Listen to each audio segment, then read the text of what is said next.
Being defense minister is not about being defined by her gender, but about living up to a historic legacy in which she cannot falter. Amartya Sen, whom I met in Delhi, was visibly aged in the last few years, but intellectually stands as tall as ever. His choice of a defining moment for him personally goes back to when he was 11 years old, and a man literally bled to death on his lap. He masterfully draws linkages to then and now, and the common learnings from both. I flew to Bangalore for my conversation with Nandan Nilekani, the man who shifted to Delhi's corridors of power for 5 years. He seemed much happier back home in Koramangala, the heart of startup India, even as Aadhaar, the unique number, which has literally touched all of our lives, piloted by him under the United Progressive Alliance government, was brought home by a prime minister who was once bitterly opposed to it. He talks of his persuasion visits to then Gujarat Chief Minister and now Prime Minister Narendra Modi for Aadhaar, and how he quickly became its biggest supporter. Own it, it's your scheme, he also told the Congress, but realpolitik intervened. Another brilliant mind of the UPA era, Raghuram Rajan, who made the transition to work under the Modi government as well, talked extensively of the time he came to India, almost as a form of national service, when the rupee was in a downward spiral. More importantly, he tells me he expressed his opposition to demonetization at the highest levels of government. He also speaks frankly of the criticism leveled against him for the whole bad loan crisis, pointing to the fact that on his watch, he couldn't just ignore it and let the problem get worse.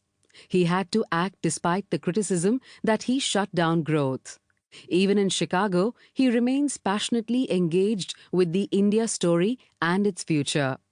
And of course, the superstars. Both Aamir Khan and Kamal Hassan spoke about taking on completely different roles from their film avatars. But there the similarity ends.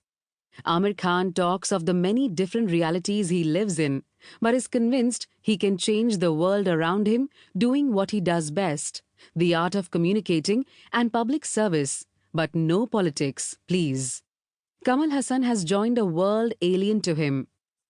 But as he tells me, he's been inspired by the greatest actor of them all, a man he looks up to for being imitable, Mahatma Gandhi. I notice that unconsciously, completely different individuals often share similar traits. The Crusaders is what I've called Kailash Satyarthi, Fali Nariman and Aruna Roy. All of them indefatigable and principled, determined to fight till the very end for causes they believe in, be it India's children, the right to information, or the independence of the judiciary. Kiran Mazumdar-Shaw and Sania Mirza spoke of how gender bias shaped their respective journeys and spurred them on, and how they tackled it doing what came naturally to them. Their stories are very different, but as pioneers in their fields, they are role models for a whole younger generation today. And of course, meeting the god of cricket was special. Sachin's calm dignity, both on and off the field, stands out at a time when aggression is cool.